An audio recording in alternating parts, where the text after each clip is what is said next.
संगम नमामि आप सभी को। आज की चर्चा बहुत खास है और बड़ी गंभीरता से आज अपना पोर्टल भी चल रहा है, बड़ी शांति भी है। और अभी हमारे सर जो बीच में मिताली सर जी ने जो अपनी बात रखी, उम्र के हिसाब से बड़ी गंभीरता और बड़ी गूढ़ बातें रखी। चिंतन चल रहा है कि जो अन्य संगठन हैं, जो राजनीतिक तौर पे हैं या अन्य सामाजिक तौर पे भी कार्य कर रहे हैं, वो हमारे समर संघ के नजदीक क्यों नहीं आ रहे। ये विषय है, ठीक है। कारण क्या है कि ये इतिहास की परत इतनी परतों में दफन है कि एक एक परत उभरने के बाद और उसको जांचने परखने और समझने के लिए लोगों के लिए समय लग रहा है।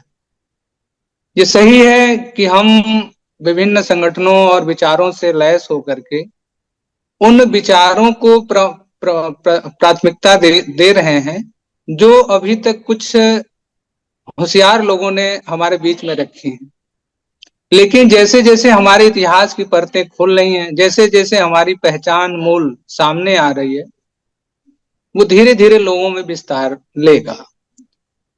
हमारा मानना है कि अगर हम जिस कॉन्सेप्ट पे हैं, हम बुनियाद पे खड़े हैं, हम उस ऊंचाई पे नहीं अभी हैं जहां लोगों की आशा करें कि जो लोग इधर उधर हैं।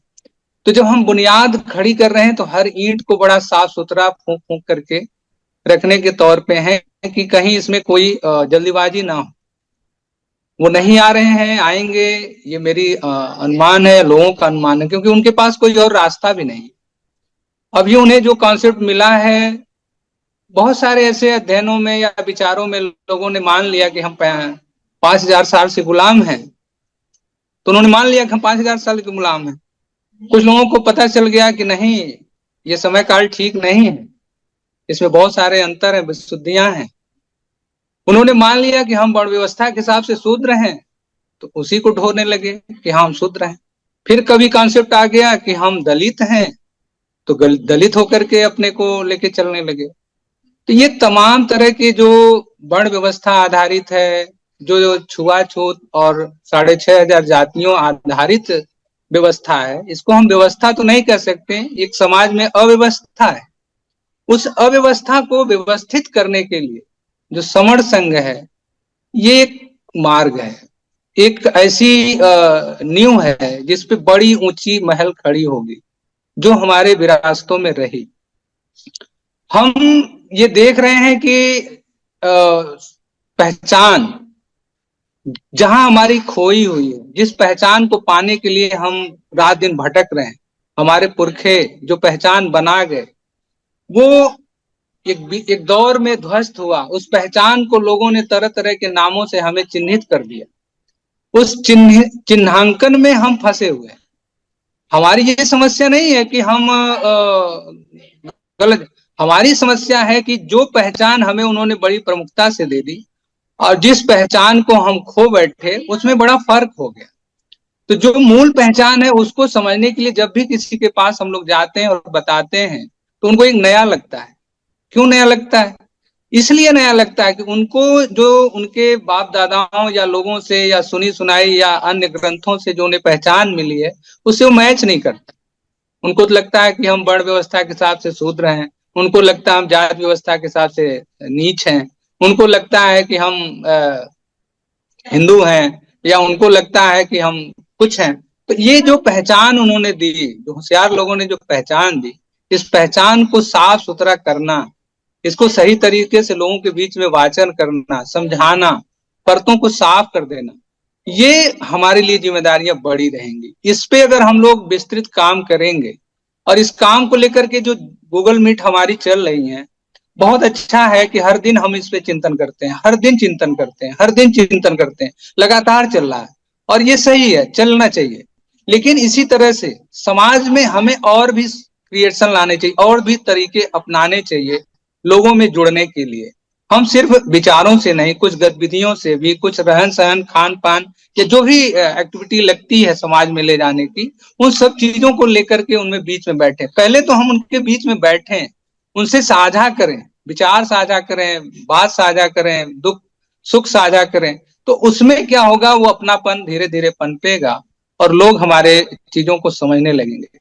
हम ये बात जरूर समझ रहे हैं कि इतिहास के तौर पे जब हम देख रहे हैं अपने आप को, तो मेरी कोई दूसरी पहचान नहीं है। जो कुछ उन्होंने अपने व्यवस्था के हिसाब से दिया है, जो वैदिक रीति रिवाज के हिसाब से दिया है, जो वैदिक संस्कृति के हिसाब से दिया है, वो एक ऐसी संस्कृति है, ऐसी विचारधारा है जो यहाँ के समण परिवार को, यानी यहाँ के मूल लोगों को गुलाम बनाने की है, उन्हें उनके उनके चीज को हस्र करने की है, उन्हें तोड़ने की है। इसीलिए जो संघ था, हम क्यों 4 वर्णों में आए, क्यों 6,500 जातियों में आए, क्यों सछूत अछूत में भी आए, ये कहां से टूटा? उसी संघ से टूटा। उस संघ का तमाम खंडन हुआ। उन्होंने बड़ी बारीकी से हमारा तोड़ रखी है, हमारी बड़ी बारीकी से हमारे में बंटवारा किया है। तो उस बंटवारे में इतना कुछ भ्रमित कर दिया है कि लोग उससे निकल पाएंगे, ये थोड़ा वक्त की लगेगी। हाँ, ये जरूर है, ये जरूर है। अपनी इच्छा में कैदी अपनी सजा माफ करने की इच्छा क्यों नहीं मांगता? अगर आप इसका जवाब नहीं जानते हैं तो कोई बात। कृपया सर अपना मोबाइल बंद कर ले, सभी लोग कृपया मोबाइल अपना बंद कर ले। Audio Siddharth CP Siddharth sir अपना चालू रखिए, कर देंगे अपने आप, अपनी बात रखते रहे। टीवी का आवाज आ रहा है, टीवी का। वो तमाम तरह के जो हमारे बीच में बंटवारे हैं, उस बंटवारे का जो मूल जहां से ये बटा, वो हमारा प्राचीन संघ है। हम जब सिंधु सभ्यता में जाते हैं, हम अपनी अवशेषों को पाते हैं, हम अपनी उससे जुड़ी हुई जो नियम थे, जो उस समय के 16 महाजनपद थे, हमारे गणराज्य थे, उनकी जो गण व्यवस्था थी, उनमें जो संघवाद था, वो एकदम आता हुआ दिखता है। लेकिन जब हम सभ्यता, जो हमारी सिंधु सभ्यता के विनाश का या पतन का कारण वो देते हैं कि 1500 से 1700 ईसा पूर्व में ये पतन हुआ, और वो अपनी वैदिक सभ्यता को, वैदिक काल को यहाँ बीच में ले आते हैं। लेकिन बड़ा दिलचस्प है कि जो भी इतिहास लोग पढ़ रहे हैं, जान रहे, समझ रहे हैं, वो बड़ी बारीकी से जैसे ही पढ़ेंगे वैसे उनको पता चल जाएगा कि ये वैदिक काल सिंधु घाटी सभ्यता के बीच में सिर्फ घुसाया गया है।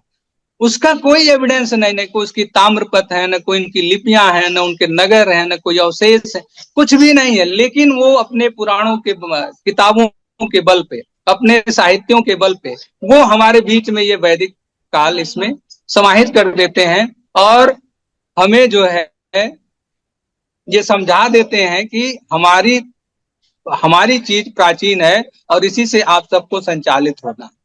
तो ये अध्ययन जितना ही अच्छे से होगा, जैसे ही लोग अध्ययन को समझेंगे, पढ़ेंगे और लोगों तक ये बातें पहुंचाई जाएंगी, निश्चित तौर पे वो लोग अपने संस्कृति की तरफ, अपनी सभ्यता की तरफ लौटेंगे। और यही मकसद है, यही अब अंततः यही मकसद दिख रहा है कि जब तक हम अपने प्राचीन पहचान को नहीं ले आ पाते हैं, जब तक हम अपनी पुरानी धरोहर को लोगों तक नहीं ले आ पाते, तब तक वो नई चीजों को नहीं छोड़ेंगे। तो बड़ी बारीकी से हमको चलना है, अपने सारे उन चीजों को ले आकर के लोगों के सामने एविडेंस के तौर पे रखना है कि आपका प्राचीन ये नहीं है जो आप आज पूज रहे हो, जिसके पीछे आज भाग रहे हो, वो आपका प्राचीन नहीं, वो किसी ने बीच में, हमारे बीच में एक मुखौटा बना करके, एक पहचान छुपा करके हमारे बीच में रखा है। उससे हमें दूरी बनानी है। उससे हमारा शोषण हो रहा, हमारा आर्थिक शोषण हो रहा, हमारा वैचारिक शोषण हो रहा, हमारा समय का शोषण हो रहा, बर्बादी हो रही है।